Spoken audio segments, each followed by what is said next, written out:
Hi, I'm Jennifer Drago, and welcome to the Roadmap to Revenue workshop. Today we're going to talk about how to plan and implement the essential elements that you need that will lead your business to profitability and growth. Really important for new entrepreneurs or early entrepreneurs who maybe don't have their business exactly where they want it to be yet. So you're in the right place if you want to increase your business revenue and your impact that you're able to have in the world. You're in the right place if you don't yet have a strategy or roadmap to grow your business, and we're going to start to build that today. You're in the right place if you're ready to experience effortless sales and revenue. And if you're looking for a roadmap that can ultimately guide your daily actions. Sometimes as entrepreneurs, we wake up, we come to our desk each day and we're like, wonder what I should work on. And we work on whatever sounds the best for us to do that day, not necessarily the most important tasks to grow our business. So we're going to get into some of that today as well. So the first truth about businesses is that if you are not bringing in revenue right now, you don't really have a business. You have an expensive hobby. And I can tell you, I joined early on a course to learn how to build digital education programs, digital courses. And the first thing they said is if you don't have an audience of 250 people, you need to focus your time right now on list building. You can still build your course, but get out there and engage, provide content with your audience, and try to get people on your email list. That's harder and harder than ever today in today's world. And a lot of people are building audiences on social media, which isn't as valuable as an email audience. But the reality is, if we're connecting on social media and making weekly content and we don't have an offer to sell, we can't bring in revenue. So you really can't have a business if you don't have revenue. So we have an expensive hobby if that's true. The second truth is if you don't bring enough revenue in to pay yourself a wage, let's face it, we all went into business because we wanted to be our own boss, but we also have to pay our bills. So your business isn't considered successful until you make enough revenue to be able to pay yourself to support the lifestyle that you want to live. No surprise there. But I think we have to be honest with ourselves. And we also have to realize that the majority of businesses that start today will fail. And that's really sad. 20% of businesses, small business, fails in the first year, 50% by the fifth year, 2/3 within 10 years. And this is from the Small Business Administration, but I've seen statistics that are actually even higher than this, that have said only 3 to 5% of small businesses actually survive in the long term and thrive. And so let's set you up to be one of the ones that is successful.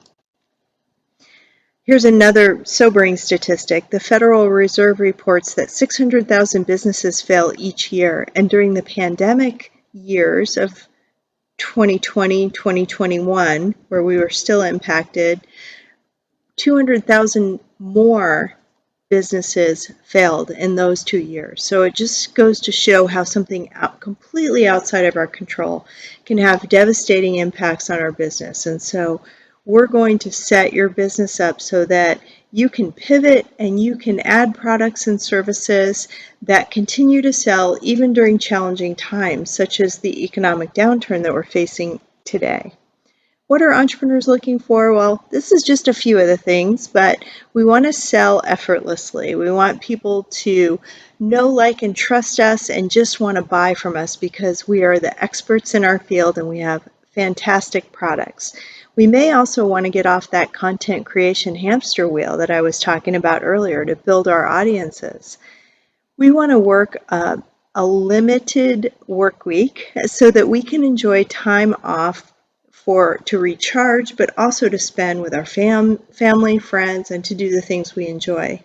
We don't want to hustle. We're willing to hustle when we start our business, and to get it really going, for sure we're going to do the work. But at some point, the hustle has to become ease and a way of life, some simplicity. And then we really want to ultimately offload some of the things we don't enjoy doing or that aren't in our zone of genius. And many of us started our business, as I did, to have a greater impact in the world. I know that by serving many entrepreneurs and sharing my expertise and knowledge, I'll help many businesses get further faster. And it's more important to me than working at one business and serving one business. And so that's why I've chosen to have my business and be an entrepreneur. I know there's many other things. Think about what's important to you and why you do this work, because your mindset is important. You need to remind yourself all the time of your why. But at the foundation of what entrepreneurs are really looking for in that laundry list of many things is simplicity. I think we want a simple roadmap to follow to get our business to a place where it's producing sales, producing revenue, producing profit so that we can pay ourselves. And therefore, if we have that simplicity and the roadmap, we really have a focused approach to our business. So we know when we sit down at our desk every day exactly what we need to do in order to achieve the outcomes that we want for our business. This workshop has 3 objectives. First, we're going to talk about crafting your value proposition. Next, we're going to determine your path to profitability, what products and services you're going to offer and in what order.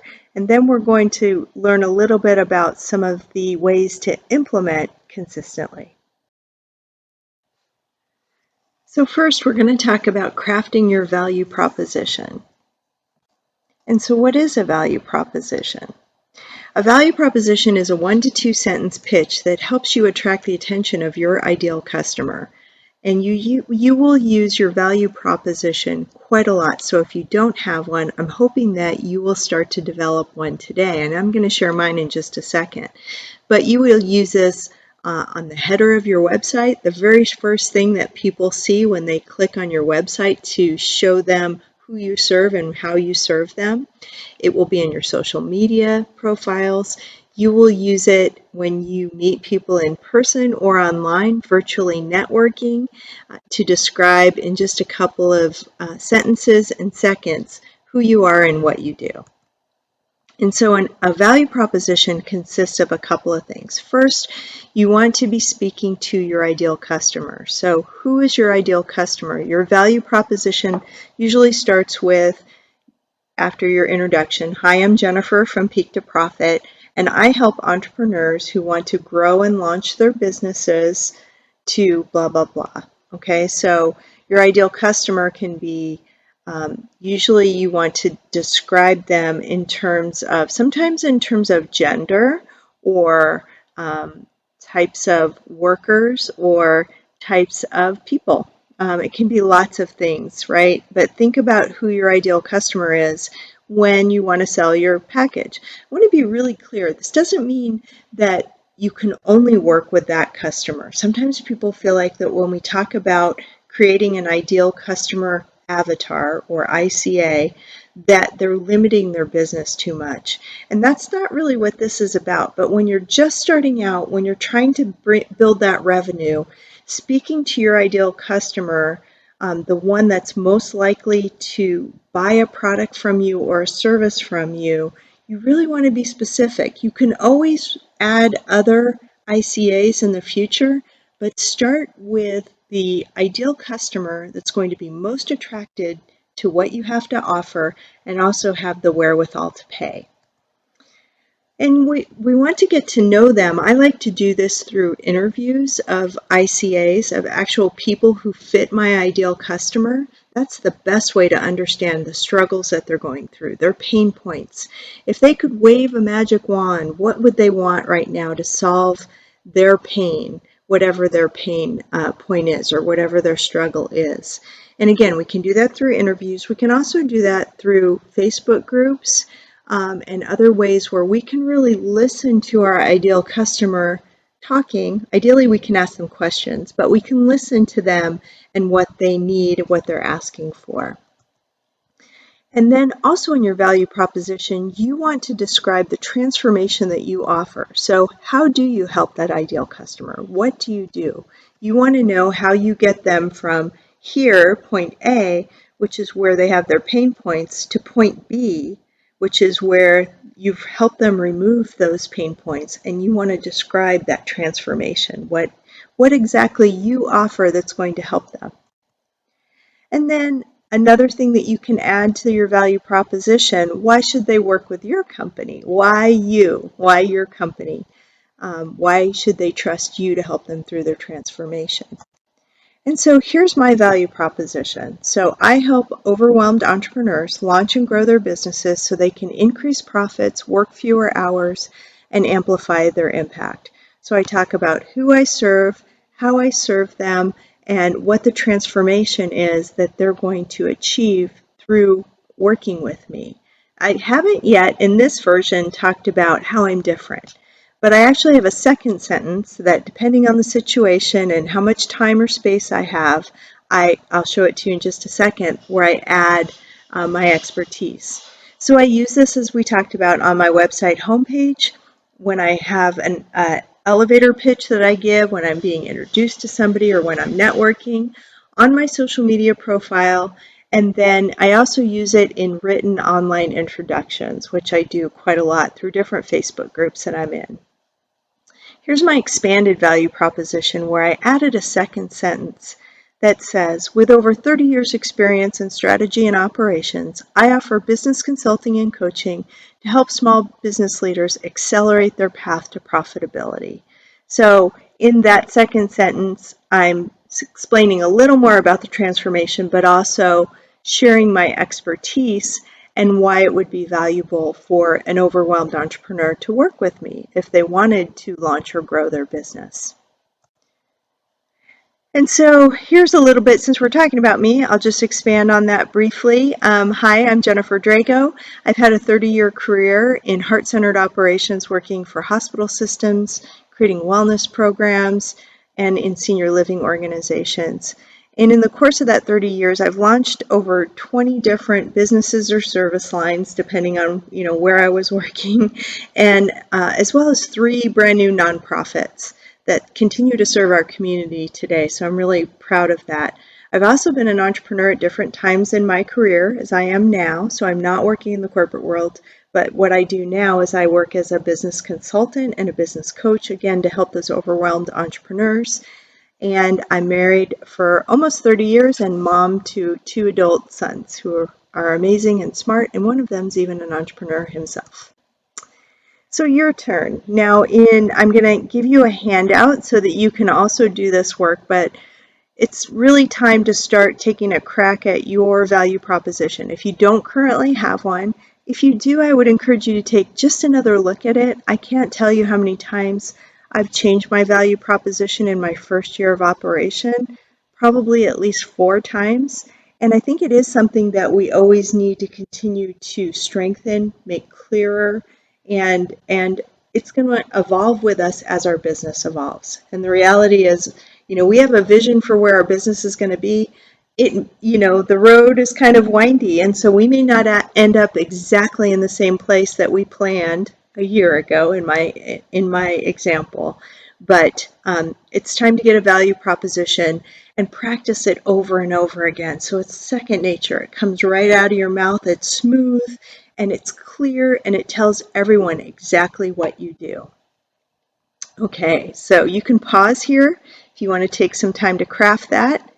And when you're ready, come back and we'll go on to the second part of this presentation. So now we're going to talk about identifying your path to profitability. And we're going to specifically talk about creating a value ladder. So what is a value ladder? I consider a value ladder a suite of products or services that logically build on one another to serve your ideal customer at different stages in their journey. And so I'll give you some examples of this so you can see exactly what I'm talking about. But the suite of products and services also can have different price points, so that, again, according to their wherewithal to pay, in the beginning of your customer's journey, they may not have as many resources, or they might want to test you out and might want to buy your lower ticket product before investing in a higher ticket course or in one-on-one work with you. And so having a value ladder and having a couple of different products can really be helpful in offering lots of options. And I don't want to say lots of options, but a few options to your ideal customer. And so here's an example of a value ladder to share with you. This is a sample. So again, we're going to talk about low ticket, medium ticket, and high ticket. And so in this example, our low ticket is a self-study course that people can do on their own. It's a DIY course.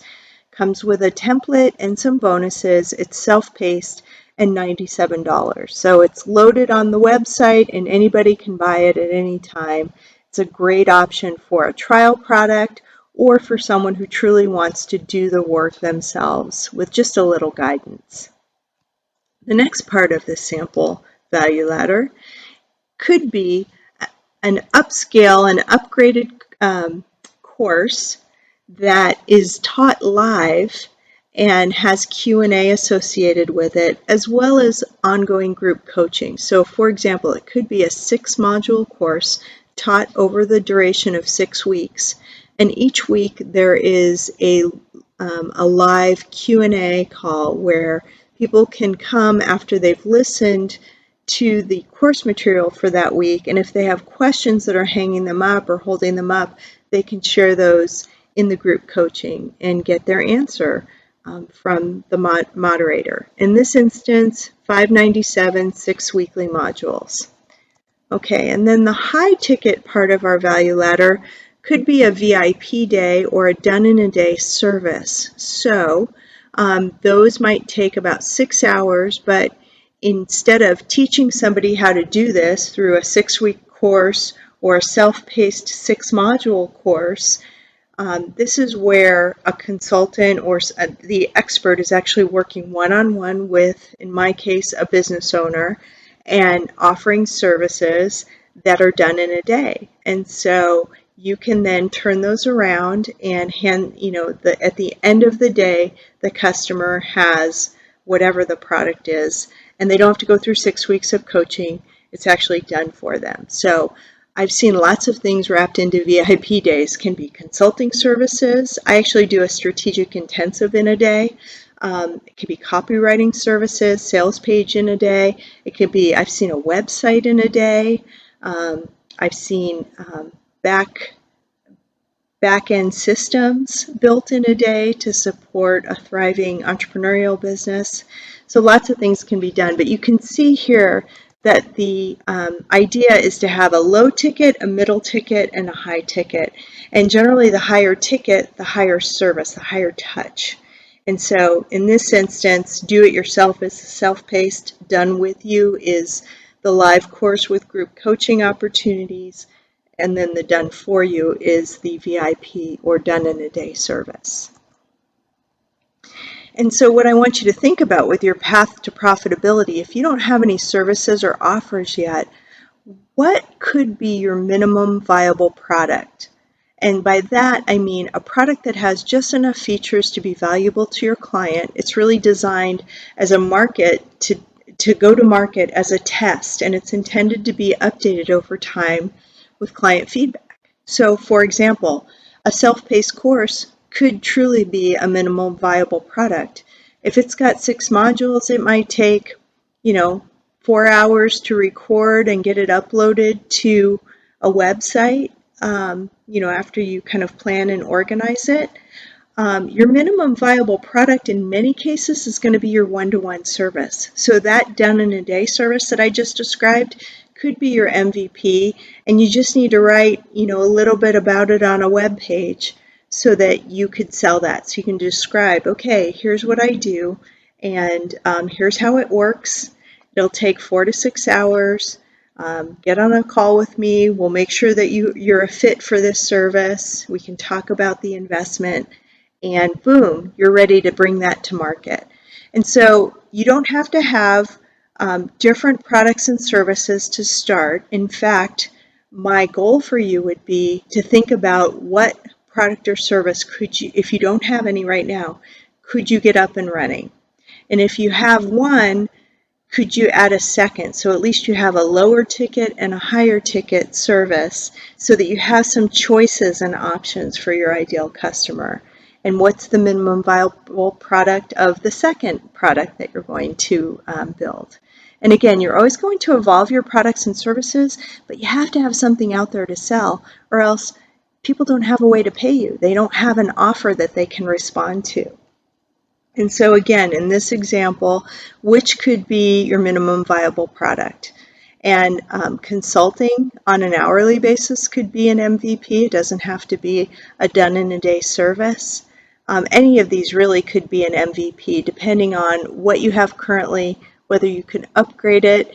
If you're very close to any one of these, I would get started with whatever you can. And again, don't wait to have 3 parts of a value ladder or 2 parts. Start with one service as soon as you can, and then add a second service as soon as you can. And I'd like to have at least 2 product offerings on your value ladder. Again, because not all of your ICAs are going to have the same resources, and some might like to test you out at a lower cost ticket. In this instance, I actually know a consultant who offers the middle ticket and the high ticket. She sells the middle ticket, and then when her clients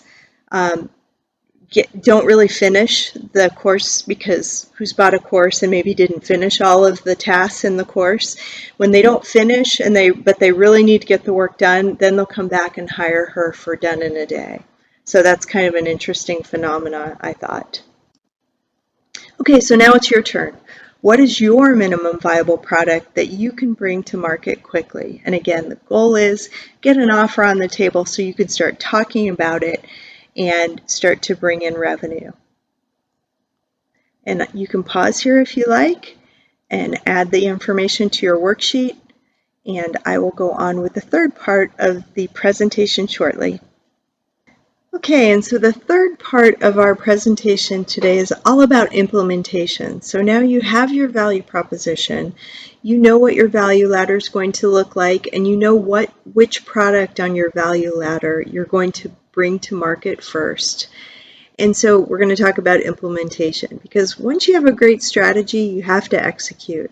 And so I find that as entrepreneurs, especially new entrepreneurs, who are trying to figure out, where the revenue is going to come from, we can suffer from shiny object syndrome. And that means over-consuming content, signing up for a new challenge every week, adding on to other people's mailing lists so you can get their emails. And the reality is, at this point, you probably know, I'm going to guess you know as much as you need to know to get started. And so if that is true, and if you're prone to over-consuming content as a way to procrastinate getting started with your business, now's the time to implement and to do so with discipline. And so I'm going to give you some tips about how to do that. From a strategist, one of the things that I think you need to do first is set aside time each week to work on your saleable asset and to work on a freebie that's going to lead your ideal audience to your asset. And so I'll give you an example. In the instance of a course, if you were going to sell a course, you might have a freebie that either works on the very first step in the framework that you're teaching in your course, or that helps your ideal client self-identify as someone who needs what you're teaching in your course. And it can be a quiz, it can be a checklist, it can be an ebook. So many things can be a freebie that are going to lead to your saleable asset. But if you don't have your first product up and running, you need to get that asset, or your MVP, your minimally viable product, ready for sale. And so the only way to do that is to time block time on your calendar each week to work on that until it's ready to go. I like to call that my strategic time, and I keep that separate from the time that I'm operating my business and working with clients. I actually book strategic time on my calendar every Monday and every Friday. The second thing you want to do is you want to put the blinders on. And again, you want to manage any distractions and shiny object syndrome. We need to stop comparing ourselves to anybody else. We need to minimize our notifications or turn them off completely when we're working on our strategic work, and just put the blinders on, work the plan, get your value proposition out there, get your messaging as clear as it can be, and get your offer ready to go so that you have something to sell. You need to manage your fears and your limiting beliefs. So what's interesting about entrepreneurship, no matter how experienced we are, different things may show up that can hold us back. It can be a fear of rejection. If we're selling something, we're afraid to put an offer out because we don't want people to not buy it. That might hurt. It can be a fear of being seen. So many of us are trying to build our online audience. We're trying to be present on social media, and not everybody's crazy about video. So is that because of a fear of being seen? Sometimes self-doubt creeps in. Sometimes we feel some unworthiness when we should really be charging X price for our product, but we're only charging Y price because, we're not sure we're good enough. And so whatever your fears or limiting beliefs are, make sure that you manage those appropriately. And you can do that with the help of a friend, a business coach, anyone who will be honest with you about what is really true so that you can manage any perceptions that you have that might not be true.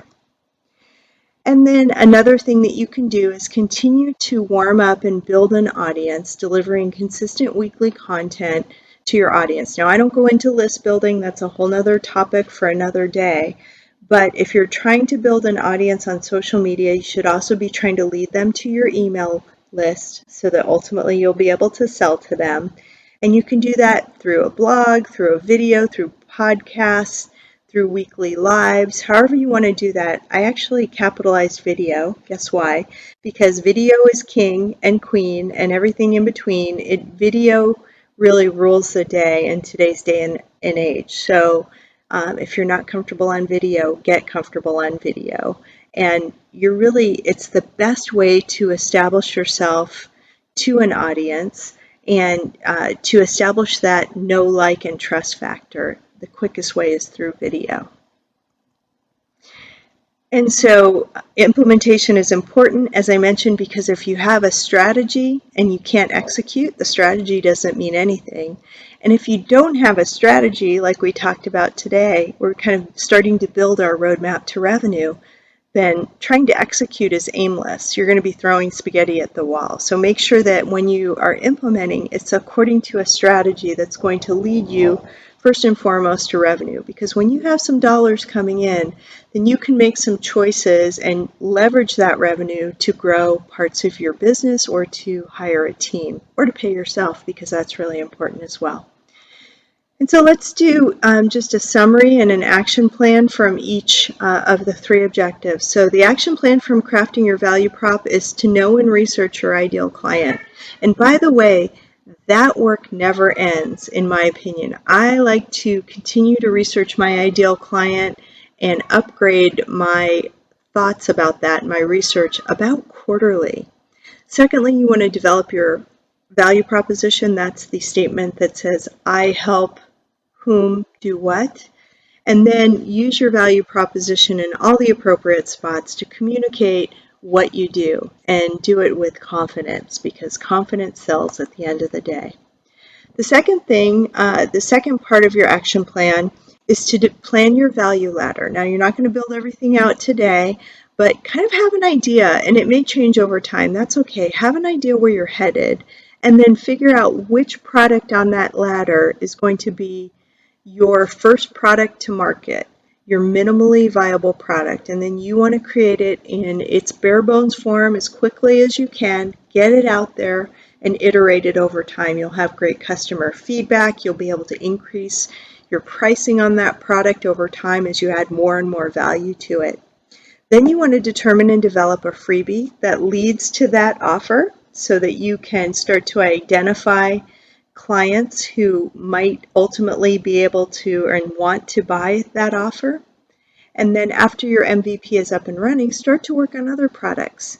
So the goal ultimately is to have 2 products on your value ladder, 1 to start, but at least 2, so that you have an upsell and a downsell opportunity as you're talking to clients. If the price of the high ticket is too high, you have this other option. If they want more service, they can go for the high ticket.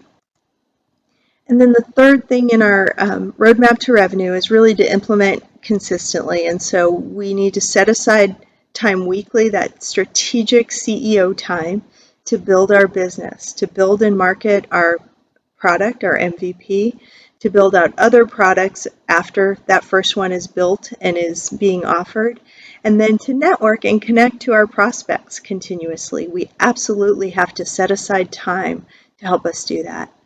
And then we want to provide consistent value to our audience through our weekly content that helps us demonstrate our expertise and build their trust in us as the expert.